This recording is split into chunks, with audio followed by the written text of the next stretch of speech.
तर सगळ्यात आधी फ्रेंड्स तुम्ही कटोरी ब्लाउजचं फिनिशिंग बघू शकता, फिटिंग बघू शकता आणि एकदम परफेक्ट आपली जी कटोरीचा शेप आहे तर तो मी इथं काढलेला आहे। कुठेही कटोरी जी आहे लूज पडत नाही आहे किंवा चपटी होत नाही आहे। तर आजच्या व्हिडिओमध्ये आपण हे बघायचं आहे की कटोरी जी आहे आपल्याला परफेक्ट शेप जो आहे कसा द्यायचा आहे। तर आपल्याला अंदाजे जो शेप आहे कटोरीचा नाही द्यायचा, आपण एकदम प्रॉपर मेजरमेंट सोबतच इथं कटोरीचा जो शेप आहे तर तो द्यायचा आहे। सोबत तुमची कटोरी चपटी का होते तर ते सुद्धा मी तुम्हाला या व्हिडिओमध्ये सांगणार आहे, किंवा कटोरी जी आहे अस्तरवरती आपल्याला कशी ठेवायची तर ते सुद्धा सांगणार आहे। सो व्हिडिओ जो आहे एकदम शेवटपर्यंत बघायचा आहे। आता इथं मी पूर्ण उंची घेतलेली आहे 15 इंच, 14 इंच आपली पूर्ण उंची होती, 1 इंच आपण मार्जिन ॲड करून घेतलेले आहे। त्याच्यानंतर जे शोल्डर आहे मी 5.5 इंच घेतलं, मुंडा मी 6 इंच घेतलेला आहे। तर ते हे जे माप आहे आपल्याला 36 आणि 38 साईजसाठी आपल्याला हे माप जे आहे तर ते घ्यायचं आहे। तुम्ही तुमच्या हिशोबाने कोणत्याही साईजचा अगर कटोरी ब्लाउज जर कटिंग करत असाल तर तुम्ही या मेथडने जे आहे कटिंग करू शकता। त्याच्यानंतर मी छातीचं माप घेतलेलं आहे 9.5 इंच प्रॉपर, त्याच्यानंतर 2 इंच मार्जिन ॲड केले त्याच्यामध्ये। तर 11.5 इंचावरती आपलं जे छातीचं माप आहे आपण टाकलेलं आहे। कमर आपण 8 इंच घ्यायची आहे, त्याच्यानंतर 2 इंच कमरेमध्ये सुद्धा आपल्याला मार्जिन जे आहे ॲड करायचं आहे। तर 10 इंचावरती मी कमर जी आहे अशी मार्किंग केली। त्याच्यानंतर छाती आणि कमर जी आहे आपण अशी जोडून घ्यायची। आता फ्रंट मुंड्याचा जो शेप आहे आपल्याला द्यायचा आहे 1 इंचावरती, बॅक मुंड्याचा जो शेप आहे आपल्याला द्यायचा आहे 1.5 इंचावरती। तर हे बघा फ्रंट मुंड्याचा जो शेप आहे मी दिलेला आहे 1 इंचावरती, त्याच्यानंतर बॅक मुंड्याचा जो शेप आहे मी दिलेला आहे 1.5 इंचावरती। आता दाखवल्याप्रमाणे आपण मुंड्याचा जो शेप आहे अशा पद्धतीने द्यायचा आहे। तर जिथं आपण 9.5 इंच माप घेतलं होतं छातीचं तिथेच आपला जो मुंड्याचा शेप आहे तर तो स्टॉप करायचा आहे, त्याच्या पुढे आपण न्यायचं नाही। जर आपण त्याच्या पुढे शेप नेला तर आपल्याला फिटिंग करतावेळी ब्लाऊजमध्ये जे आहे प्रॉब्लेम भरपूर होतात।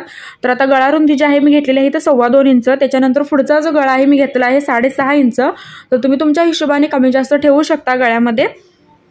त्याच्यानंतर क्रॉसपट्टी मी 3 इंच घेतली, 3 आणि 2.5 इंच घेतली, जसं तुम्ही तुमच्या हाईटनुसार क्रॉसपट्टी जी आहे घेऊ शकता।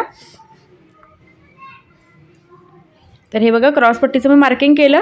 त्याच्यानंतर आता आपण 6 इंचावरती आपल्याला कटोरीचं मार्किंग करायचं आहे। तर कटोरी जी आहे मी 6 इंचाची काढत आहे आणि ही जी कटोरी आहे 6 इंचाची तर ती 36 आणि 38 साईजला अगदी परफेक्ट बसते। आता ती आपण कशी काढायची तर ते पण आपण हे बघणार आहोत। एकदम सिंपल पद्धत आहे, अंदाजे तुम्हाला कटोरीचा जो शेप आहे द्यायची गरज नाही। तर आता इथं बघा गळ्याच्या वरती मी 1 इंच घेतलं, खालून वरती 1 इंच घेतलं, त्याच्यानंतर कटोरी मी 6 इंचाची घेतलेली आहे। आता त्या मार्किंग वरती 6 इंचाच्या मार्किंग वरती आपल्याला एक स्ट्रेट लाईन इथं आखून घ्यायची आहे। तर हे बघा एक स्ट्रेट आपण लाईन मार्किंग करून घेतली, याच्यावरती आपल्याला स्ट्रेट मार्किंग करून घ्यायचं आहे त्याच्यावरती। त्याच्यानंतर गळ्याच्या साईडला अजून एक आपण इथे एक लाईन मार्किंग करून घ्यायची आहे। तर हे बघा अशी क्रॉसमध्ये आपण मार्किंग करून घ्यायचं। आता आपण याला कटोरीचा जो एकदम सिंपल शेप आहे तर तो देणार आहोत आणि एकदम परफेक्ट शेप निघतो। जसं की तुम्ही स्टार्टिंगला बघितलंच असेल कटोरीचा शेप आहे अगदी व्यवस्थित येतो, कटोरी कुठेही फुगत नाही किंवा चपटी होत नाही। तर हे बघा अशा 2 रेषा आपल्याला पहिल्यांदा मारून घ्यायच्या आहेत आणि त्याच्यानंतर मग एकदम व्यवस्थित आपल्याला कटोरीचा जो शेप आहे तर तो आपल्याला ऑटोमॅटिक येतो। थोडंसं आपल्याला सेंटरला थोडंसं कर्व करायला लागतं, त्याच्यानंतर आपला जो शेप आहे कटोरीचा अगदी व्यवस्थित येतो। तर हे बघा,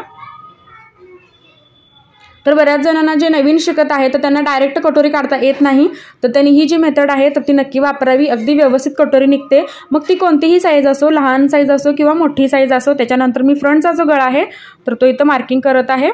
तर हे बघा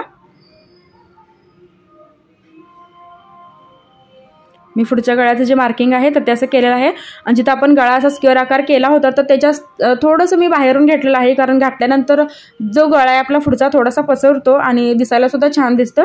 तर आता आपली हे पूर्ण जी कटिंग आहे तर ते पेपरचं आपण असं करून घ्यायचं।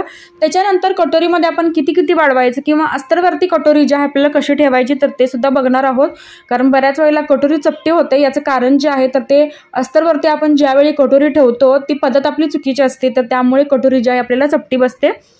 आणि टीप मारताना सुद्धा आपण काही मिस्टेक करतो, त्याच्यामुळे सुद्धा कटोरीचा जो शेप आहे तर तो बिघडू शकतो। तर आपल्याला हे लक्षात ठेवायचं आहे की ज्यावेळी आपण कटोरी जोडत असतो कापडाला, म्हणजे दोन्ही जे पार्ट आहेत मुंडा आणि कटोरी आपण ज्यावेळी जोडत असतो तर ते सुद्धा आपल्याला एकदम व्यवस्थित आणि फिनिशिंग सोबत जोडायचं आहे, तरच तुमची जी कटोरी आहे तर ती व्यवस्थित बसते। जर तुम्ही व्यवस्थित टीप नाही मारली, एक टीप पुढे मागे जर तुम्ही टीप पुढे मागे जर केला तर एकदम कटोरीचा जो शेप आहे तसा दिसत नाही। व्यवस्थित जर तुम्ही कटिंग केले असाल आणि जर टीप मारते वेळी कटोरी जर चुकली तर त्याचा शेप जो आहे पूर्ण बिघडतो। तर अशा वेळी आपण काय करायचं, कटोरीच्या कापडाला आपण ज्यावेळी कटोरी जोडतो तर त्यावेळी पूर्ण मार्किंग करायचं खडूने आणि त्याच्यानंतर मग त्या खडूवरती आपण टीप मारायची आहे। तर ही मेथड जी आहे तर ती स्लीव्ज लावायला सुद्धा सेम तुम्ही वापरू शकता। जसं की नवीन शिकत असतात त्यांना एकदम जमत नाही टीप मारायला, जसा शेप असतो कटोरीचा किंवा मुंड्याचा तसं टीप मारायला जमत नाही, तर त्यांनी तसं खडून जे मार्किंग आहे तर ते करायचं आहे। आता इथं बघू शकता की कटोरी मी आहे तशी पेपरवरती मार्किंग केलेली आहे। त्याच्यानंतर दोन्ही साईडला आपण असं 1.5 इंच घ्यायचं आहे आणि जे आपण 1.5 इंच घेतो ते स्ट्रेट न वाढवता थोडंसं ते क्रॉसमध्ये घ्यायचं। आपल्याला आतल्या साईडला जी मार्किंग आहे तर ते घ्यायचं आहे। त्याच्यानंतर सेंटरला आपण 1.25 इंचाचा जो शेप आहे तर तो द्यायचा आहे। तर हे बघा 1.25 इंच मी घेतलं, त्याच्यानंतर आपण असा जो शेप आहे तर तो द्यायचा आहे। तर हे बघा ह्या अशा पद्धतीने आपल्याला जी कटोरी आहे दुसऱ्या साईडला आपण 1/2 इंच घेतलं, त्याच्यानंतर 1.5 इंचावरती आपण असा जो शेप आहे पूर्ण मार्किंग केलेला आहे। आता एक परफेक्ट जी कटोरी आहे मी आपण मार्किंग केलेली आहे, आता पूर्ण कट करायची।